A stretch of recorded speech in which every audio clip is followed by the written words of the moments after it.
বাংলাদেশের আকাশে যদি কোনো অজ্ঞাত যুদ্ধ বিমান, ড্রোন কিংবা সম্ভাব্য হুমকি সীমান্তের অনেক বাইরে থেকে শনাক্ত করা যায়, তাহলে কি বদলে যেতে পারে দেশের নিরাপত্তা ব্যবস্থা? আধুনিক যুদ্ধে কে কত শক্তিশালী সেটা শুধু যুদ্ধ বিমানের সংখ্যা দিয়েই নির্ধারণ হয় না, বরং নির্ধারণ হয় কে আগে শত্রুকে দেখতে পারে, কে আগে সতর্ক হতে পারে এবং কে আগে সিদ্ধান্ত নিতে পারে। আর ঠিক সে কারণেই সম্প্রতি বাংলাদেশের উত্তরাঞ্চলের বগুড়ায় স্থাপিত একটি নতুন রাডার এখন সামরিক বিশ্লেষকদের আলোচনার কেন্দ্রবিন্দুতে। দীর্ঘদিন ধরে দেশের আকাশ প্রতিরক্ষা নিয়ে যে প্রশ্ন ছিল, সেই প্রশ্নের জবাব দিতে শুরু করেছে বাংলাদেশ বিমান বাহিনী। অত্যাধুনিক GM-403 রাডার যুক্ত হওয়ার পর বাংলাদেশের আকাশ প্রতিরক্ষা সক্ষমতা কতটা বেড়েছে, এই রাডারের বিশেষত্ব আসলে কি, কেন এটিকে নতুন যুগের সূচনা বলা হচ্ছে এবং আঞ্চলিক নিরাপত্তা বাস্তবতায় এর কৌশলগত গুরুত্বই বা কতখানি, এইসব বিষয় নিয়ে আজকের বিশেষ বিশ্লেষণ। আপনাদের সাথে আছি আমি শাহাদাত হোসেন। আশা করি পুরো আয়োজনে সাথেই থাকবেন। বাংলাদেশের অর্থনীতি গত এক দশকে দ্রুত এগিয়েছে। দেশের বিভিন্ন স্থানে নির্মিত হয়েছে বড় বড় অবকাঠামো, শিল্পাঞ্চল, বিদ্যুৎ কেন্দ্র, সমুদ্র বন্দর ও কৌশলগত স্থাপনা। কিন্তু নিরাপত্তা বিশ্লেষকদের অনেকেই মনে করতেন অর্থনৈতিক প্রবৃদ্ধির সাথে তাল মিলিয়ে বাংলাদেশের আকাশ প্রতিরক্ষা ব্যবস্থার আধুনিকায়ন যথেষ্ট দ্রুত গতিতে এগোতে পারেনি। কারণ বাস্তবতা হলো, আধুনিক যুদ্ধের প্রথম আঘাত সাধারণত আসে আকাশপথ থেকেই। যুদ্ধবিমান, ক্ষেপণাস্ত্র, ড্রোন কিংবা ইলেকট্রনিক হামলার মাধ্যমে কয়েক মিনিটের মধ্যে একটি দেশের গুরুত্বপূর্ণ স্থাপনা লক্ষ্যবস্তুতে পরিণত হতে পারে। এর ফলে আগাম সতর্কীকরণ ব্যবস্থা ছাড়া শক্তিশালী প্রতিরক্ষা গড়ে তোলা কার্যত অসম্ভব। এই প্রেক্ষাপটে বাংলাদেশের বিমান বাহিনীর আধুনিকায়ন কর্মসূচির অংশ হিসেবে বগুড়ায় স্থাপন করা হচ্ছে ফ্রান্সের থ্যালেস গ্রুপের তৈরি অত্যাধুনিক GM-403 3D long range surveillance radar. গত বছরের 18 জুন বিমান বাহিনী প্রধান air chief marshal Hasan Mahmud Khan আনুষ্ঠানিকভাবে এই রাডারের উদ্বোধন করেছিলেন। অনেকেই প্রশ্ন করতে পারেন, একটি রাডার স্থাপন হওয়াকে কেন এত বড় ঘটনা হিসেবে দেখা হচ্ছে? এর উত্তর লুকিয়ে আছে এই প্রযুক্তির সক্ষমতার মধ্যে।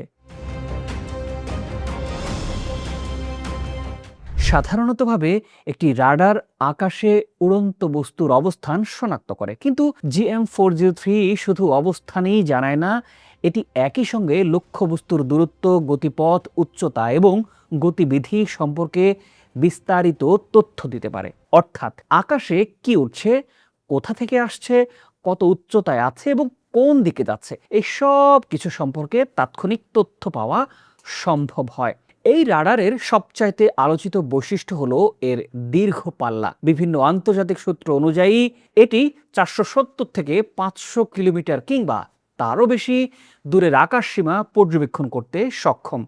এর অর্থ আসলে কি?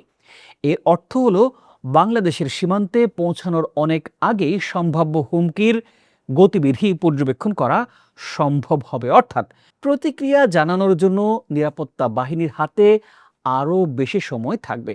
সামরিক ভাষায় একে বলা হয় সিচুয়েশনাল অ্যাওয়ারনেস বা পরিস্থিতি সম্পর্কে পূর্ণাঙ্গ ধারণা। আর অত্যাধুনিক যুদ্ধক্ষেত্রে এই সক্ষমতাই অনেক সময় যুদ্ধ বিমান বা ক্ষেপণাস্ত্রের সংখ্যার চাইতেও বেশি গুরুত্বপূর্ণ হয়ে ওঠে। আরও একটি গুরুত্বপূর্ণ বিষয় হলো, এই রাডার একই সময় শত শত লক্ষ্যবস্তু ট্র্যাক করতে পারে। বর্তমান বিশ্বে আকাশপথে শুধু যুদ্ধ বিমানই নয়, ড্রোন, নজরদারি প্ল্যাটফর্ম, পরিবহন বিমান এবং বিভিন্ন ধরনের মানববিহীন উড়োজাহাজও সক্রিয় থাকে। একটি সাধারণ রাডারের পক্ষে এত বিপুল সংখ্যক লক্ষ্যবস্তুর গতিবিধি নির্ভুলভাবে পর্যবেক্ষণ করা অত্যন্ত কঠিন। কিন্তু GM-403 সেই সক্ষমতা অর্জন করেছে আধুনিক ডিজিটাল প্রযুক্তির মাধ্যমে। প্রিয় দর্শক, এখানে আরও একটি প্রযুক্তিগত বিষয় উল্লেখ করা জরুরি। এই রাডারে ব্যবহার করা হয়েছে অ্যাক্টিভ ইলেকট্রনিক্যালি স্ক্যান্ড অ্যারো বা AESA প্রযুক্তি। প্রচলিত রাডারগুলো সাধারণত যান্ত্রিকভাবে ঘুরে আকাশ পর্যবেক্ষণ করে, ফলে তথ্য সংগ্রহে কিছুটা সময় লাগে। কিন্তু AESA প্রযুক্তির রাডার ইলেকট্রনিক পদ্ধতিতে অত্যন্ত দ্রুত গতিতে আকাশ স্ক্যান করতে পারে মুহূর্তেই।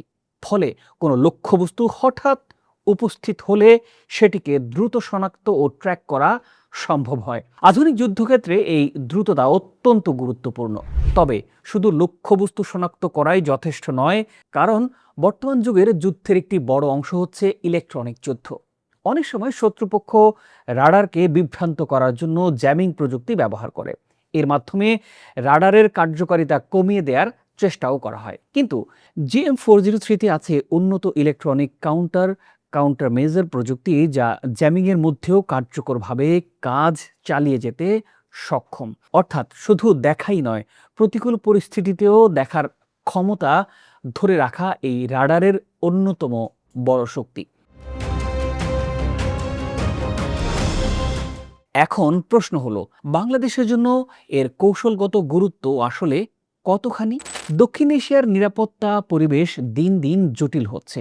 ড্রোন প্রযুক্তির বিস্তার, ক্ষেপণাস্ত্র সক্ষমতার বৃদ্ধি এবং সীমান্ত অঞ্চলে সামরিক তৎপরতা আগের যে কোনো সময়ের তুলনায় বেশি নজরদারির দাবি করছে। এমন বাস্তবতা একটি শক্তিশালী আর্লি ওয়ার্নিং সিস্টেম দেশের আকাশ প্রতিরক্ষার ভিত্তি হিসেবে কাজ করে।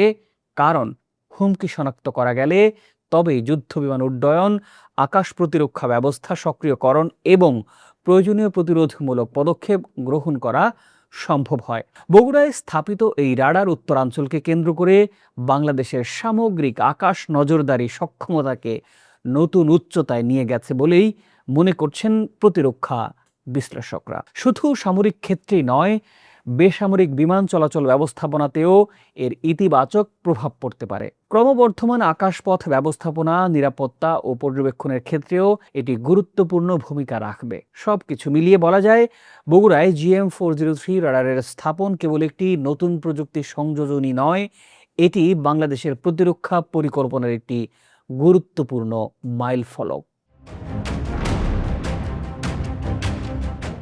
দীর্ঘদিনের সীমাবদ্ধতা কাটিয়ে দেশের আকাশ প্রতিরক্ষাকে আধুনিক ও কার্যকর করার যে প্রচেষ্টা চলছে, এই রাডার তারই একটি দৃশ্যমান প্রতীক। বাংলাদেশের আকাশে এখন শুধু নতুন একটি রাডার যুক্ত হয়নি, যুক্ত হয়েছে আরও দূরে দেখার ক্ষমতা, আরও আগে সতর্ক করার সক্ষমতা এবং জাতীয় নিরাপত্তাকে আরও শক্তিশালী করার নতুন আত্মবিশ্বাস।